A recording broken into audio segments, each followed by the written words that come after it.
Bien, bonjour à tous.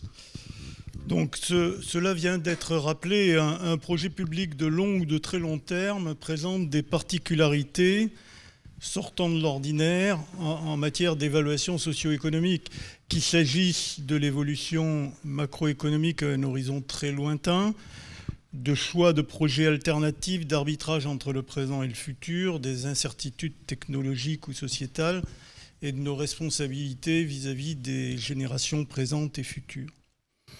L'objet de notre colloque, l'objet de notre journée, est de comprendre, ou du moins d'appréhender ces spécificités. Et pour cela, le choix a été fait dans cette première table ronde de présenter deux études de cas volontairement très différentes.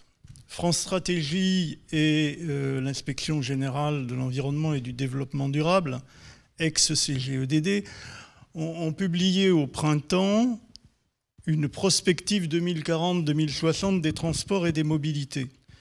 La démarche se heurte à des incertitudes majeures concernant les technologies de décarbonation et également des incertitudes comportementales sur la sobriété pour rejoindre la trajectoire de neutralité carbone, comme cela a été indiqué par Gilles de Margerie.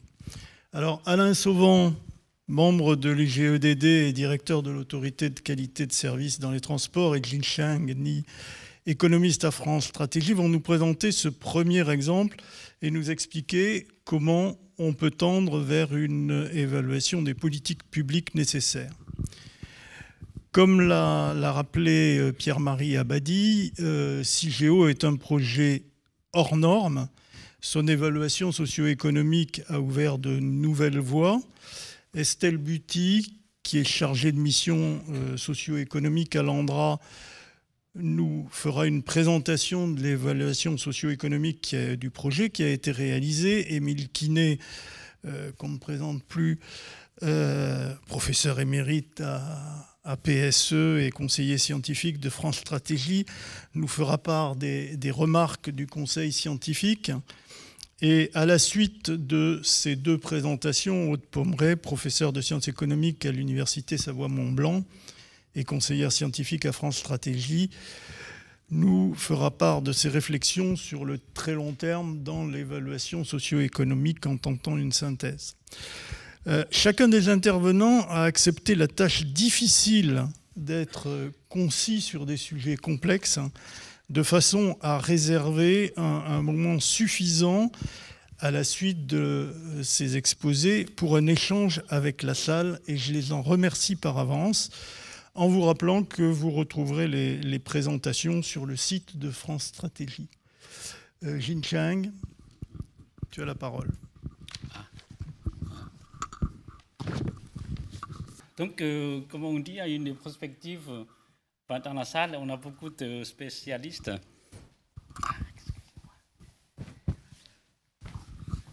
Dans la salle, il y a beaucoup de prospectivistes. Donc, en effet, finalement, dans la prospective, on ne sait rien sur le futur. Du coup, on fait des scénarios ou visions contrastées. Et pour éclairer, comment ça a été dit par Pierre-Marie Abadi, donc éclairer les débats actuels et la décision publique actuelle, et pour mieux anticiper dans l'incertitude, qui est le thème de la table ronde 2. Ah, c'est pas bon. Donc c'est toujours...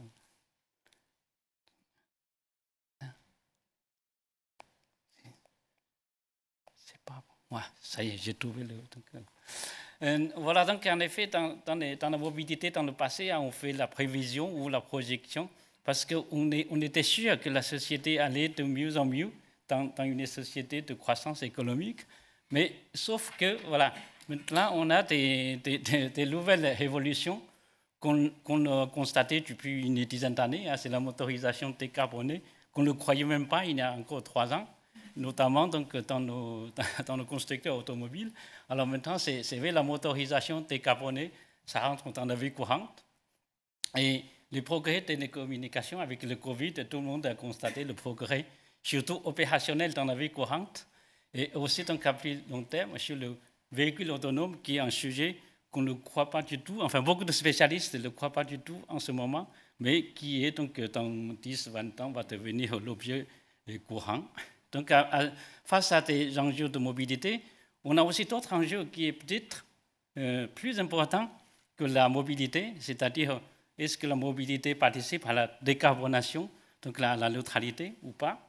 Parce qu'avant, on croyait que la mobilité, c'est pour satisfaire nos besoins. Mais maintenant, est-ce que la neutralité carbone va nous contraindre donc, à notre mobilité? Et surtout avec les ressources qui vont devenir de plus en plus rares. Et aussi, comme on a vu, donc avec le Covid, la santé publique devient un sujet très important. C'est pour ça que donc, beaucoup de facteurs d'incertitude. Donc le commissaire a bien dit, c'est avec les scénarios et des nouvelles méthodes qu'on a donc plusieurs scénarios qu'on n'arrive même pas à penser à atteindre la neutralité. Donc il nous faut il nous faut des technologies les plus avancées possibles et avancer le plus vite possible. Et aussi, surtout, la sobriété, c'est-à-dire on va peut-être se limiter nous-mêmes à se déplacer. Donc voilà, donc là, en effet, donc l'artisan de cette perspective, c'est Alain Sauvant. Donc c'est lui qui va expliquer tout le détail de la prospective. Merci beaucoup. Dans le détail de tout ça, une des originalités de notre travail a été de prendre en compte l'ensemble des gaz à effet de serre dans une approche en cycle de vie, l'ensemble des gaz, y compris aussi le transport international dans tous les modes. Ce qui a changé quand même pas mal la donne, parce que si vous avez un véhicule par exemple électrique, vous avez du carbone qui est émis pendant la fabrication de la batterie. Et donc, si vous avez décarboné après le moteur, si vous regardez que ce qui sort du moteur, vous êtes à carbone zéro. Si vous regardez quand même comment vous avez fabriqué et déconstruit le véhicule, vous n'êtes pas à carbone zéro, et donc la neutralité carbone, elle devient plus difficile. C'est un challenge plus délicat.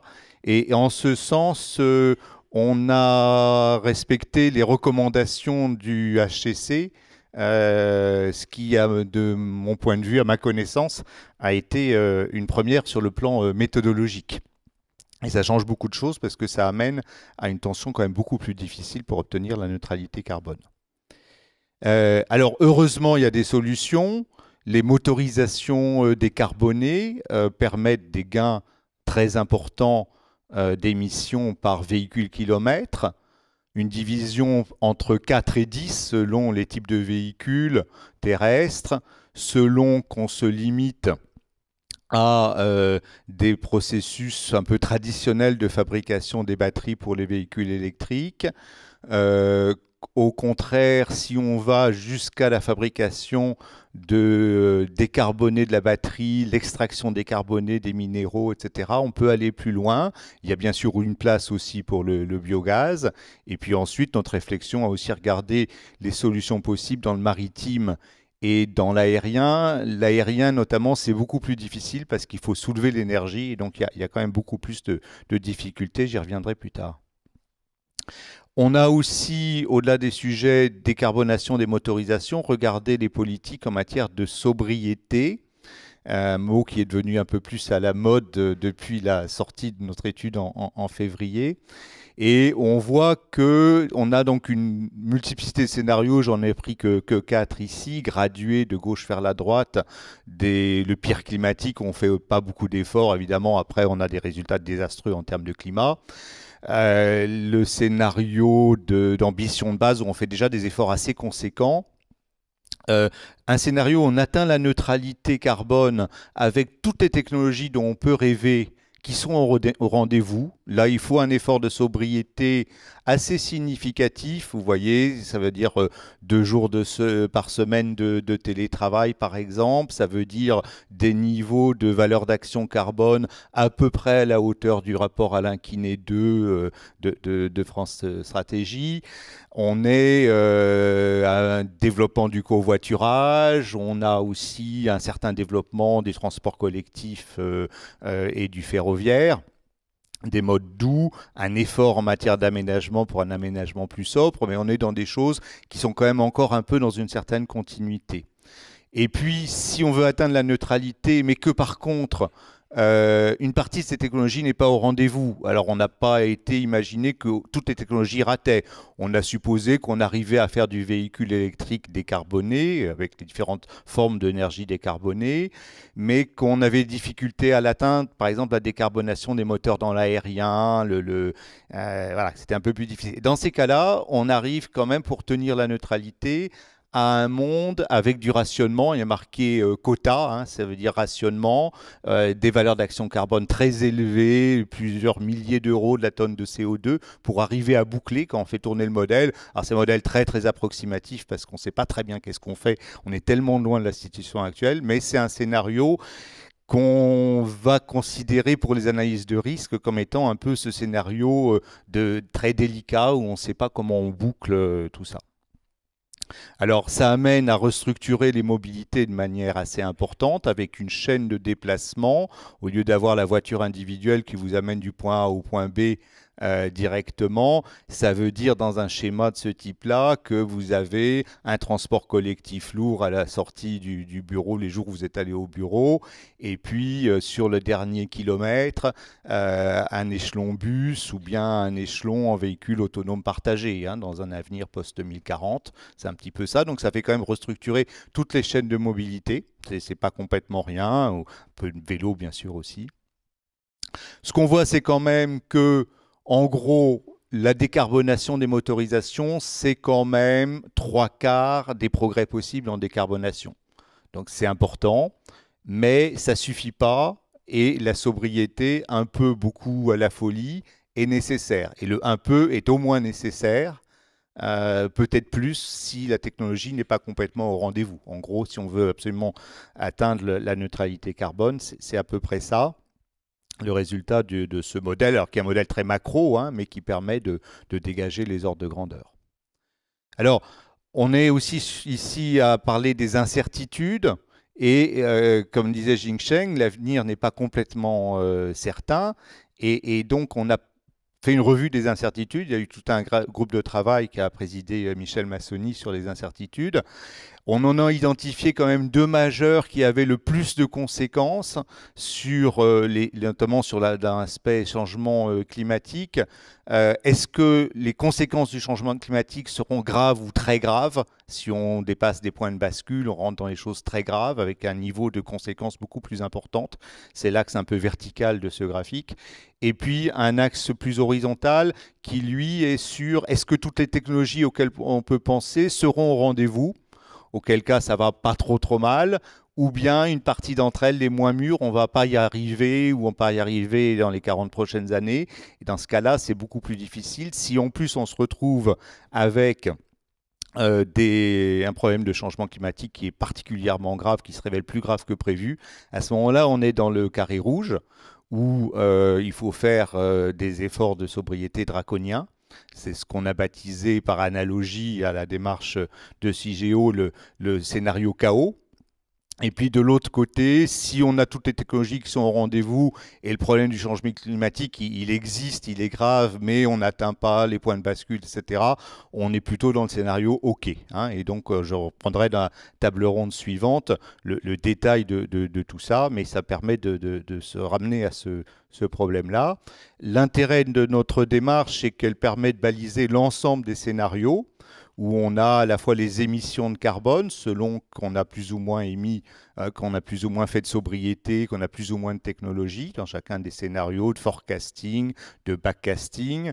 Dans les scénarios de backcasting, par définition, les émissions positives sont égales aux négatives, donc on arrive aux 51 millions de tonnes de CO2 à l'horizon. Avec, par contre, quand vous regardez le scénario dit de Paris sociétal où les technologies ne sont pas au rendez-vous, il faut limiter les mobilités, faire des efforts de sobriété très importants. Et donc, on a une base numérique qui permet de passer à une application numérique sur ces études, sur les incertitudes, ce que je présenterai à la prochaine table ronde. Merci beaucoup.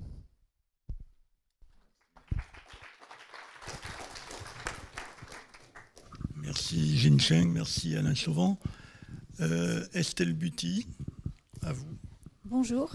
Dans le cadre de cette table ronde, il me revient de vous présenter l'évaluation socio-économique du projet CIGEO. Après un bref rappel des caractéristiques de CIGEO, j'aborderai les questions du temps long et quelques-unes des propositions méthodologiques introduites. Donc, CIGEO est un projet d'installation nucléaire qui a pour objectif de protéger l'homme et l'environnement en confinant la radioactivité des déchets les plus radioactifs au sein d'une couche d'argile située à une profondeur de 500 mètres. CIGEO est donc un centre de stockage profond qui répond au principe de mise en sécurité définitif édicté par le Code de l'environnement et qui vise à limiter les charges qui seront supportées par les générations futures. Le site d'implantation est prévu dans le Grand Est, à proximité du laboratoire souterrain construit dans les années 2000 par l'ANDRA. Et depuis juillet 2022, CIGEO est une opération d'intérêt national et déclarée d'utilité publique. Pour CIGEO, les termes du temps long sont de 3 ordres. Il faut d'abord compter le temps de la réflexion qui est évalué en dizaines d'années. En effet, la mobilisation politique pour engager la recherche sur la gestion des déchets radioactifs remonte à une trentaine d'années et a permis d'évaluer et de déterminer quelles solutions de gestion mettre en œuvre. Il y a ensuite le temps de l'investissement, estimé en siècles. En effet, entre le début des études de conception du centre de stockage CIGEO et la phase de surveillance post-démantèlement, plus de 150 ans se seront écoulés. Il y a enfin le confinement géologique des déchets radioactifs qui, lui, s'étend sur plusieurs centaines de millions d'années. Voici pour rappel le cadrage général de toute évaluation socio-économique. Dans le cas de CIGEO, l'investissement évalué est très bien documenté, car le stockage géologique dispose d'un coût global de possession et d'études de conception détaillées. La difficulté ici a été de définir l'option de référence ou quel autre mode de gestion peut-on imaginer pour les déchets radioactifs, sachant que l'on ne dispose pas d'alternative de mise en sécurité définitive et que l'entreposage est une solution d'attente. Ainsi, d'autres modes de gestion sont pris en compte dans l'évaluation socio-économique pour être comparés à CIGEO. D'une part, de nouveaux investissements en R&D qui sont issus des échanges des 3 débats publics, ce qui permet d'imaginer d'ici une cinquantaine d'années le développement d'une technologie prospective de mise en sécurité définitive alternative. Il s'agit d'autre part d'envisager une poursuite de l'entreposage vers de l'entreposage de longue durée renouvelé avec des installations reconstruites périodiquement tous les 100 ans, impliquant le transfert des déchets radioactifs de l'entrepôt démantelé vers le nouveau. L'autre défi concerne l'horizon temporel inédit, impliquant de définir un cadre macroéconomique qui s'affranchisse des limites temporelles actuelles, où les prévisions courent jusqu'en 2070, puisque ici nous avons besoin d'embrasser une échelle pluriséculaire.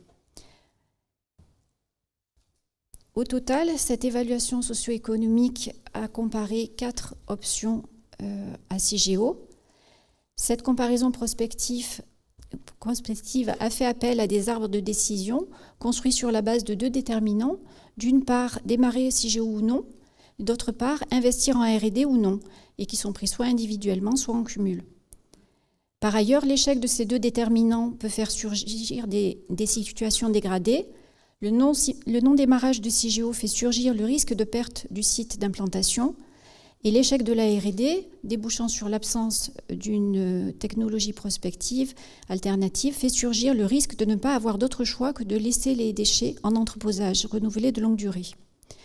Enfin, et pour compléter de manière exhaustive l'évaluation socio-économique, la gestion directe par de l'entreposage de longue durée renouvelé est également modélisée sans aucune autre dépense que le strict nécessaire. La genèse de la scénarisation OK-KO du cadre macroéconomique est partie d'une analyse qualitative dans laquelle, d'une part, on a regardé l'état de la société, est-ce que tout va bien en termes de prospérité, d'institutions et de respect du droit, et d'autre part, croisé avec l'état de la sûreté nucléaire, est-on en présence de piliers de la sûreté et sont-ils respectés, ou attribue-t-on de la valeur à la vie et à l'environnement ? Rapidement, on constate que la dégradation de l'un de ces déterminants est suffisante pour faire basculer la situation d'un cadre sans difficulté, ici le cadre vert, vers une situation dégradée qui est ou accidentelle ou voire franchement chaotique. C'est pourquoi une scénarisation contrastée OK versus chaos est proposée. La société OK est le reflet d'une société prospère, en paix, dans laquelle la probabilité d'accident de 10-6 est conforme aux normes de sûreté actuelles. La société chaos, elle, représente une société en proie à une stagnation séculaire, avec des institutions fragilisées dans laquelle les normes de sûreté ne sont plus respectées, ce qui augmente le risque d'accident d'entreposage entre 10-3 et 10-4. L'actualisation proposée renforce le cadre macroéconomique au travers d'un faisceau de 3 taux pour balayer le champ des possibles. Le taux haut répond à la référence de l'époque édictée par France Stratégie et en prévision de l'abaissement anticipé de cette référence qui a été mise à jour en octobre 2021, d'autres taux intermédiaires et bas ont été définis. Le profil des taux d'actualisation est décroissant par palier sur le temps long, en cohérence avec la littérature sur le sujet et les incertitudes sur le futur. L'appréciation des risques en scénario chaos a représenté un défi dont l'architecture repose sur l'approche différentielle exigée par l'évaluation socio-économique. Avant la fermeture du stockage, dans toutes les options de gestion, les déchets sont peu ou prou dans une situation d'être entreposés, certes dans des installations différentes. La véritable différenciation se fait lorsque le stockage géologique est fermé, c'est-à-dire au-delà de 2150, avec une mise en sécurité des déchets dans CIGEO et dans les options où la R&D est fructueuse et débouche sur une technologie prospective alternative. Par contre, le risque reste complètement ouvert dans les options débouchant sur de l'entreposage, soit lorsqu'on a un échec de la R&D ou dans le cas théorique d'entreposage de longue durée à moindre coût. La question de comment estimer les dommages d'un accident en scénario chaos est alors posée. La scénarisation de l'abandon d'un entreposage découlant sur un incendie a ainsi été imaginée. L'estimation des dommages qui en résultent a été faite par une catégorisation conventionnelle des coûts, avec des coûts de déplacement des réfugiés, des coûts de remédiation du site intégrant les déchets générés, des coûts d'image et des coûts économiques. Cette estimation se veut conservatrice puisque les coûts sanitaires n'ont pas fait l'objet d'une estimation quantitative. En conséquence, cette évaluation socio-économique a donné un cadre pour réfléchir aux implications de la réalisation ou non de CIGEO, en plus de répondre à l'obligation réglementaire. Elle a aussi conduit à faire porter la réflexion sur les considérations éthiques ainsi que sur les conséquences d'une aversion collective au risque qui accompagne le projet et que l'on a appelé bénéfices assurantiels. Ces bénéfices rejoignent les notions de valeur assurantielle et prudentielle qui sont relevées par la contre-expertise et reconnues dans l'avis du secrétariat général pour l'investissement. Ainsi, CIGEO constitue sous de nombreux aspects une forme d'assurance face à un risque de dégradation sociétale à l'horizon de 150 ans. Des retombées. Cette démarche d'évaluation socio-économique a constitué un exercice novateur pour l'ANDRA et a été identifiée comme une bonne pratique exemplaire au niveau international lors de la dernière convention en juillet par l'Agence internationale de l'énergie atomique. Différents travaux de valorisation et d'approfondissement sont actuellement en cours par l'ensemble des experts ayant participé à cette démarche. Voilà. Je vous indique ici quelques éléments de documentation que vous retrouverez sur le site de l'ANDRA. Je vous remercie pour votre attention et je passe la parole à Émile Quinet, président de notre comité d'experts économistes, que je remercie pour son implication.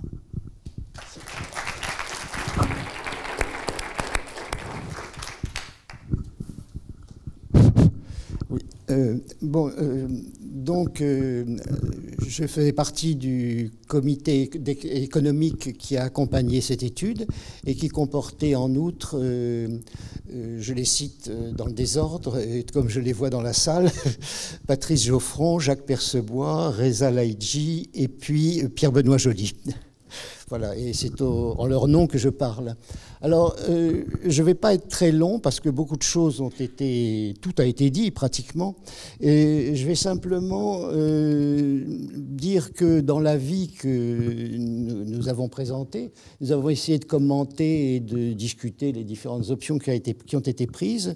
Mais ce que je voudrais, et l'avis donc est disponible, vous pouvez le lire, ce que je voudrais ici très rapidement dire, c'est tout ce qui, dans ce projet, nous rattache au déroulement de cette table ronde et notamment aux différentes tables de cette journée et notamment aux différentes tables rondes qui vont se dérouler. Alors, en fait, quand nous avons attaqué cette étude de CIGEO avec l'ANDRA et puis les bureaux d'études, Citizing, Julie Debrux qui est dans la salle, c'était une nouveauté. Il n'y avait jamais eu d'études économiques sur ces problèmes de stockage et donc on s'est trouvé devant un terrain vierge et devant notamment des problèmes d'information. Il n'y avait pas de contrefactuel évident. Il y avait le problème des risques mal connus. Bien, il a déjà été cité à plusieurs reprises par Pierre-Marie Abadie et puis également par Estelle Buty, et il était tout à fait majeur. Il n'y avait jamais eu d'expérience de risque, il n'y avait pas de REX, il n'y avait pas de retour d'expérience concernant les risques sur les déchets. Donc, risque zéro. Et puis, il y avait toutes les incertitudes qui ont bien été dites précédemment concernant l'étendue de temps qui fait que ça sera fini dans 150 ans et c'est déjà en soi un horizon qui dépasse nos vues courantes. Alors, notre ligne générale qu'on a suivie a été d'abord d'étudier un grand nombre de variantes, puisqu'on n'en avait pas qui s'imposaient. Donc il fallu en trouver. Donc de ce point de vue-là, je pense que c'était un plus de l'étude, d'avoir balisé assez largement les variantes possibles pour être sûr de ne pas louper la seconde meilleure option, selon le rapport Boiteux qui disait que le contrefactuel à prendre, c'était le deuxième meilleur. Mais pour avoir le deuxième, il faut connaître le premier et en avoir essayé quelques autres rapports avant. Ensuite, on a probabilisé beaucoup de paramètres sur les coûts, sur les probabilités de succès de la recherche, etc. Et il y avait de nombreux paramètres, enfin pas de nombreux, non, il n'y avait pas de nombreux paramètres, il y avait quelques paramètres qui comportaient des décisions éthiques et politiques. Alors là, c'est le taux d'actualisation. Par exemple, le taux d'actualisation, on est tenté on se raccroche à la formule de Ramsey qui donne la valeur du taux d'actualisation, mais avec un certain nombre de paramètres qui sont des choix politiques, hein, la préférence pour le présent, l'aversion au risque, et qui peuvent varier selon les personnes qui donnent un avis et dans le temps. Ces paramètres ont d'ailleurs varié il n'y a pas très longtemps dans le temps. Donc, on a balisé un certain nombre de valeurs. On n'a pas pu baliser tout le champ des valeurs. Il était à peu près infini, mais on en a pris trois systèmes au hasard. Pas au hasard, mais trois systèmes. Et on a également considéré que la probabilité de tomber dans une situation chaos est un paramètre trop central et trop incertain pour qu'on puisse le fixer. Et là aussi, on a balisé un certain nombre de valeurs. Et la philosophie, c'était de déterminer, au fond, en fonction des zones de valeur de ces différents paramètres, quelle était la bonne solution, et de déterminer ce qu'on a appelé les valeurs pivots. Enfin, c'est quelque chose qui est relativement, qui se fait quelquefois, c'est déterminer les valeurs pivots qui conduisent à changer la solution. Et donc, finalement, de ne pas trancher, de ne pas dire cette solution est la bonne, cette autre est la bonne, mais de considérer l'ESE comme un mode d'information des parties prenantes à la décision, plutôt comme prescrivant la décision. Il y a dans toutes les ESE et dans toute la manière dont on envisage l'ESE un balancement entre ces deux pôles extrêmes et dans ce balancement, nous, on s'est plutôt tourné vers la partie informer le décideur, informer la partie prenante à la décision des conséquences de leur décision. Alors ça, c'est bien sûr, c'est lié à la nature du problème. À titre personnel, ce qu'on a recommandé sur CIGEO, je ne l'aurais pas fait sur une ligne de métro. D'ailleurs, je ne l'ai pas fait. Quand j'ai expertisé des lignes de métro, c'est la partie prescription dans laquelle, c'est les chaussures, les bottes de la prescription dans lesquelles je me suis chaussé. Mais là, c'était un cas un peu particulier. On a préféré cette formule prenante et peut-être plus prudente et peut-être plus adaptée à la discussion. Et donc, finalement, on a un peu été heurté, on s'est heurté aux problèmes qui sont évoqués dans toutes les tables rondes, dans les tables rondes qui vont venir, scénarisation au KKO, comment traiter l'incertitude et le risque, quel taux d'actualisation et comment s'insérer dans la décision publique. Voilà, c'est ça que je voulais, sur quoi je voulais poser. Et je te laisse la parole.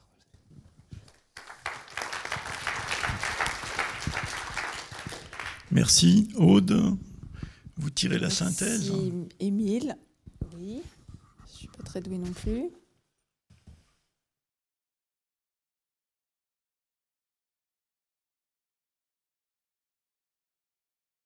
Voilà. Donc, j'ai participé à la contre-expertise CIGEO et dans le cadre de mes travaux dans le comité d'experts pour l'analyse socio-économique, c'était vraiment une formidable opportunité pour essayer de tirer des enseignements lorsqu'on conduit des analyses socio-économiques de long terme. Alors j'en ai choisi quelques-uns. Les suivants seront résumés sur le dernier slide et beaucoup donneront l'occasion de discussion lors des tables rondes suivantes. Donc le premier, je reviens sur le choix du contrefactuel. Quel contrefactuel prendre à CIGEO? En fait, quelque part, le contrefactuel naturel, c'est l'entreposage longue durée. Le problème de l'entreposage longue durée, c'est que ce n'est pas une solution pérenne et que la loi veut qu'on considère des solutions pérennes. Et donc l'idée est vraiment que quand on veut réaliser une analyse, eh bien, probablement, il faut s'autoriser à s'écarter du cadre strict de la loi, s'autoriser à prendre comme contrefactuel quelque chose comme l'ELD. Et finalement, le problème de l'ELD, c'est qu'on a des dommages sanitaires et environnementaux. On a une durée de vie des déchets radioactifs qui est très longue, donc la probabilité d'un accident avec des dommages sanitaires et environnementaux n'est pas négligeable. Et quelque part, c'est ce qui a motivé la loi qui interdit de considérer des solutions non pérennes. Donc finalement, c'est probablement une bonne idée, quand on met les choses à plat et qu'on conduit une analyse socio-économique, de s'autoriser à s'écarter du strict cadre de la loi, juste pour l'analyse. Donc dans le cas de CIGEO, ça revient à regarder l'entreposage longue durée comme option de référence. Mon second point, maintenant que j'ai un peu tiré ce qui était, en tout cas pour moi, peut-être pour les contre-experts, ce qui était important pour le contractuel, c'est le choix du scénario de référence maintenant. Dans quel monde est-ce qu'on se projette pour faire l'analyse socio-économique? Alors, le scénario de référence est très important parce que d'abord, ça permet d'actualiser. D'accord ? On va prendre un taux d'actualisation qui doit être cohérent avec le scénario dans lequel on se place. Alors, dans le cas particulier de CIGEO, tout ce qui va être coût d'exploitation, démantèlement, reconstruction des installations des ELD, ça va être très important. La façon, comme c'est récurrent, la façon dont on actualise est vraiment importante. Donc, les paramètres clés, c'est taux de croissance, évolution des prix relatifs du coût de cette option avec les autres, et en particulier celui du PIB. Ensuite, le deuxième point qui fait qu'un scénario de référence est très important, c'est que ça permet, ce scénario de référence, de penser et de valoriser les impacts sanitaires et environnementaux. Donc si on a un scénario de référence dans lequel tout se passe bien, effectivement, M. Abadie le disait en introduction, après tout, l'ELD, on sait s'en occuper, on sait réagir en cas de problème. Donc finalement, c'est une option qui paraît tout à fait intéressante. Mais dans le cas où on bascule dans une société tout à fait différente, dans laquelle on n'a plus les capacités institutionnelles, économiques pour correctement gérer le LD ou pour correctement réagir en cas d'incident, on voit que là, CIGEO a des bénéfices qu'il est nécessaire de prendre en compte. Et bien justement, donc la prise en compte de scénarios très contrastés, qui vont permettre à la fois d'actualiser en fonction de ces scénarios et puis de prendre en compte les impacts sanitaires et environnementaux. C'est vraiment un apport déterminant de ce qui a été fait dans l'ESE. Alors ensuite, troisième point intéressant pour l'analyse de long terme en général, c'est l'analyse des impacts sanitaires et environnementaux. Et en particulier, l'idée est, quand on réalise ces analyses, de ne pas s'arrêter à l'existence de normes, quelque part en supposant, comme il y a des normes, on va s'y conformer. Par exemple, si on imagine un scénario très chaotique dans lequel les institutions sont dégradées, eh bien, on n'est pas sûr qu'on soit capable de veiller au respect des normes dans ce cas-là. Par ailleurs, si on commence à s'intéresser à des projets alternatifs, et là on dépasse le problème éventuellement des déchets radioactifs, si on veut comparer différents types de risques, eh bien, on ne peut pas se cantonner aux normes parce qu'elles sont de nature complètement différente suivant les domaines qu'on regarde. Donc de nouveau, c'est une bonne idée, si on veut effectuer les comparaisons, d'être capable de s'abstraire de l'existence de ces normes, de nouveau pour l'analyse, pour la réflexion. Autre point que soulève l'analyse des impacts sanitaires et environnementaux, c'est des réflexions plus générales sur les valeurs accordées par les générations futures à l'environnement compris au sens très large. Et donc probablement il est nécessaire de s'intéresser à des valeurs tutélaires comme on en a pour le CO2, comme on réfléchit, comme on a aussi des valorisations pour la valeur de la vie, mais valeur de la biodiversité, valeur du sous-sol, par exemple. Ça peut aussi être des choses. Au bout d'un moment, on bloque, on a besoin de prendre en compte ces valeurs quand on s'intéresse aux impacts sanitaires et environnementaux. Donc, je reste sur cette analyse des risques à très long terme. Autre chose qui est apparu aussi important dans le cadre de CIGEO, quand on considère à la fois le LD et puis l'option CIGEO, c'est d'être capable de se poser, de réfléchir aux risques quelque part. Et si on s'intéresse à la comparaison des risques, eh bien, être capable de mesurer les choses et d'avoir une idée de l'échelle des dangers, de l'échelle géographique, du niveau de réversibilité. Alors pour simplifier à l'extrême, l'idée est que si c'est extrêmement dangereux, juste pas s'arrêter en se disant on n'en veut pas, c'est extrêmement dangereux, ou si la probabilité est très petite, se dire bon, ok, la probabilité est très petite. D'accord ? Se dire ça vaut le coup d'aller loin dans l'analyse et même dans ces cas qui ont l'air extrêmes, mesurer tout ce qu'on peut réussir à mesurer. Et donc l'objectif, c'est bien de trouver les actions qui vont réduire les probabilités d'occurrence des scénarios les plus défavorables et puis être capable de préparer les moyens pour s'adapter. Donc c'est particulièrement pertinent dans le cas des déchets nucléaires, des déchets radioactifs, mais évidemment, ça s'applique aussi au changement climatique. Enfin, ce sera mon dernier point. Il est sans doute nécessaire de replacer tout ça dans des cadres plus généraux, c'est-à-dire s'intéresser à d'autres grands arbitrages quand on s'apprête à dépenser plusieurs milliards pour certains projets d'investissement public.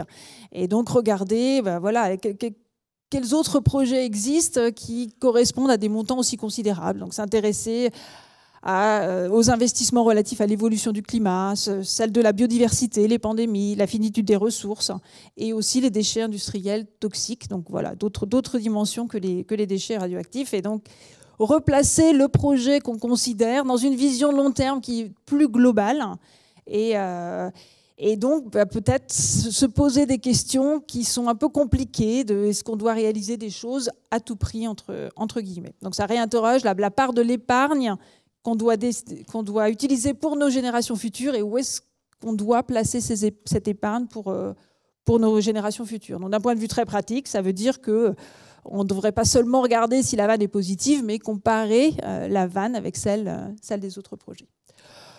Voilà, d'autres interrogations, et on aura l'occasion d'en discuter largement lors des tables rondes suivantes. Est-ce qu'il faut se doter d'un scénario central ou de multiples scénarios ? Est-ce qu'il faut aller jusqu'à la probabilisation ?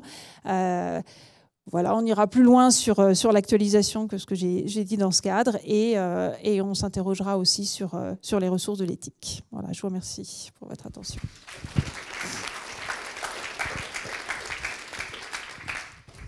Merci Aude. Et merci à tous pour avoir respecté l'horaire imposé, ce qui nous permet d'avoir une dizaine de minutes minutes pour des questions, s'il y a encore des points à éclaircir, ce qui est certainement le cas. Alors, je crois qu'il y a des micros qui circulent.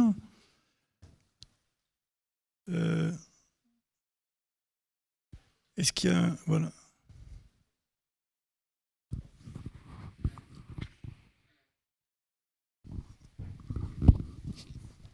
Dominique Chauvin, prospectiviste. Je voudrais revenir sur l'actualisation et introduire une notion du taux d'actualisation du référentiel. C'est un problème technique, si vous avez la patience de m'écouter 15 secondes. Dans le monde d'avant, quand un projet était décalé d'une année, la rentabilité était la même.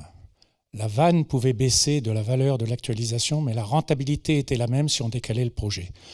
Dans le monde d'aujourd'hui, à cause du changement climatique, si je décale un projet d'une année, eh bien, je modifie les conditions pour lutter contre le changement climatique. Ça veut dire qu'il faut durcir un petit peu plus le projet, toutes choses égales par ailleurs. Ça veut donc bien dire que si je décale mon référentiel d'une année, le taux d'actualisation a changé. Et il faudra prendre pour compenser ça un taux d'actualisation légèrement négatif. Du coup, ma question est très simple. Quel que soit le taux d'actualisation que vous envisagez, même très faible, 1%, est-ce qu'il ne faut pas rajouter un taux d'actualisation négatif? Et si la procrastination est très grande, ce qui est le cas actuellement, puisqu'on en est déjà à la COP27, est-ce qu'il ne faut pas envisager des taux d'actualisation négatifs? Et donc la temporalité est très grande, et ça m'amène à ma deuxième question sur le projet CIGEO. J'apprécie toute l'analyse des incertitudes, mais une question fondamentale, c'est de savoir à quel horizon on va descendre les paquets dans le projet. Et si j'ai bien compris, on ne peut pas les descendre avant 2080 parce qu'ils ont besoin d'être refroidis. Et donc la question est simple, est-ce que cette information est correcte? Et du coup, tout le projet consiste à le bâtir à partir de cette date. Et comme il faut le faire, de voir s'il faut jouer sur l'augmentation de l'investissement pour, d'une part, traiter les déchets actuels qu'il faudra bien résoudre, ou si au contraire, il faut augmenter l'investissement pour traiter beaucoup plus de déchets du futur. La question est double. Est-ce qu'il ne faut pas un taux d'actualisation négatif? Et est-ce que finalement, il y a une fatalité à faire ce projet et que le vrai paramètre d'incertitude, il est sur la taille du projet? Merci. Sur la première question, Émile. C'est une question à la fois complexe et technique que vous posez. On ne va peut-être pas l'aborder complètement au fond, la laisser à des échanges ultérieurs que personnellement j'aurais très volontiers avec vous. Ce qui me semble, c'est que cet effet de transitionnalité de notre période actuelle impose... Quand il s'agit d'un projet, d'évaluer un projet particulier, non pas de changer le taux d'actualisation, qui est un repère qui doit être valable pour tous les projets, mais de tenir compte des changements dans les bénéfices qu'entraîne le changement de date auquel vous faisiez allusion. Et c'est un des points très importants, effectivement, de tous les projets, c'est quand est-ce qu'il faut les faire, qu'est-ce qui se passe si on les retarde, est-ce que la rentabilité est réduite, augmentée, etc. Et qu'est-ce qui se passe si on les fait trop tôt également, hein. Pour beaucoup de projets, c'est la tendance. Eh bien, là, effectivement, il y a des questions sur lesquelles on s'est penché dans le rapport et dans l'avis. Et on a essayé d'évaluer à quel moment il fallait faire au mieux ce projet. Il nous est apparu que compte tenu des délais de réalisation qui sont très grands, mais là peut-être que Pierre-Marie Abadie pourra éventuellement compléter, eh bien il ne fallait pas tarder à le faire. C'était d'ailleurs la conclusion à laquelle étaient arrivés les contre-experts, qu'il fallait le faire assez vite, le faire rapidement. Merci. Alors ça c'est la première partie de votre première question, à laquelle j'ai répondu par un biais. C'est pas exactement par le changement du taux de validation, à mon avis, qu'il faut aborder le problème, mais plutôt par une analyse fine de la vanne, des calculs de la vanne, du bénéfice actualisé, de la valeur actuelle nette et de ces changements dans le temps. Alors, la deuxième question était plus technique, et c'est pour ça que je l'ai oubliée d'ailleurs. Estelle Buty veut y répondre? Alors, concernant le stockage, alors les déchets considérés dans l'inventaire de référence du centre de stockage CIGEO sont de 2 catégories, les déchets MAVL de moyenne activité à vie longue et les déchets de haute activité. Les déchets MAVL sont prévus d'être stockés à partir de 2040 et pris dans l'ESE jusqu'en 2100. Et ensuite, il y a une deuxième phase qui est de 2080 pour les déchets achats qui sont d'ici là en tant que qui se refroidissent dans d'autres installations en attendant cette date de 2080.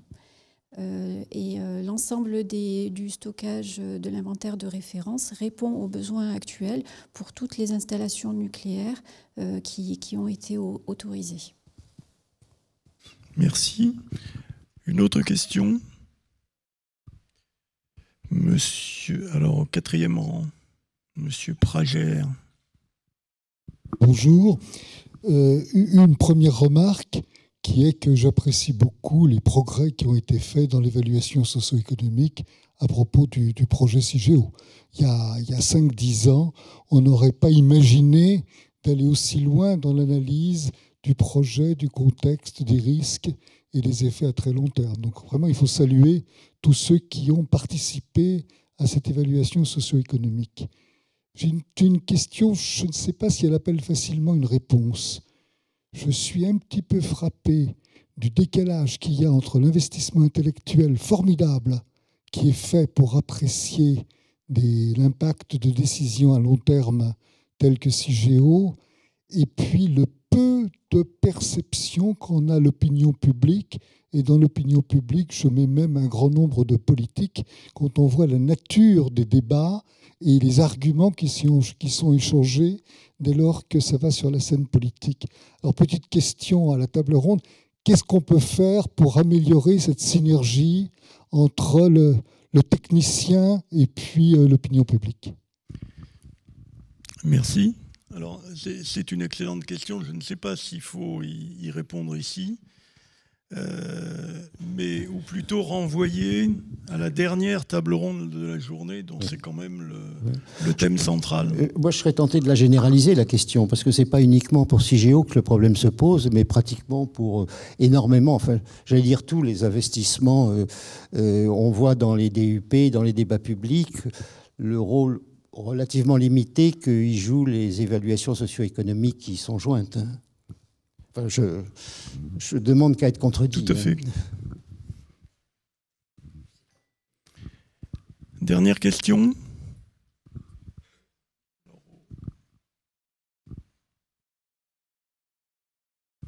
On règle les micros à chaque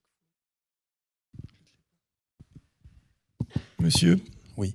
Arnaud Le Cerveau, ministère de l'Enseignement supérieur et de la Recherche. J'ai 2 questions. Une première pour Monsieur Quinet, qui a parlé de probabiliser les succès de la recherche.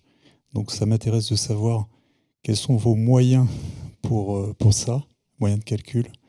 Et la deuxième question, c'est sur les scénarios.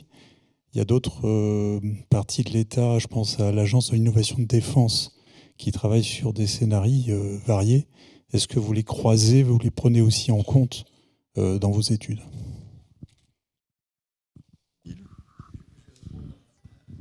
Les probabilités, mais en me retournant vers tous les participants à l'étude. Et les études sont toujours dans des temps limités, ce qui fait qu'elles posent des tas de problèmes. On est amené à aborder des tas de problèmes, et puis malheureusement, on ne peut pas les approfondir autant qu'on le voudrait. Et sous réserve de précision de la part de mes collègues du comité scientifique ou de la part des gens qui ont participé à l'étude, je dirais qu'on a beaucoup travaillé à dire d'experts en fonction de l'expérience que l'on avait. Mais votre remarque est très bonne parce que dans une étude complète, il faudrait se pencher sur cette analyse des succès et des échecs de la recherche. Alors évidemment, c'est très intéressant intéressant. Je ne sais pas si ça peut avoir une application pratique, parce que dans chaque cas particulier, la probabilité de succès est très spécifique et très particulière. Mais c'est un sujet tout à fait intéressant.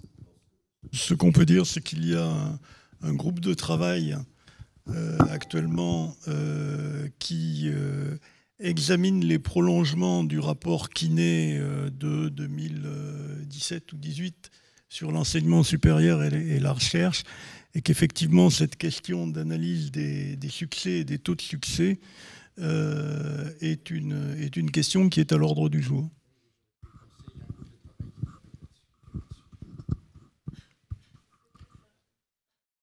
Les scénarios, je peux peut-être ajouter qu'on a aussi un groupe de travail scénario de référence, donc je m'occupe avec Kathleen Schubert. Pour l'instant, donc on a essayé de balayer des choses de façon très générale. Dans une seconde étape, on va regarder secteur par secteur les scénarios de référence.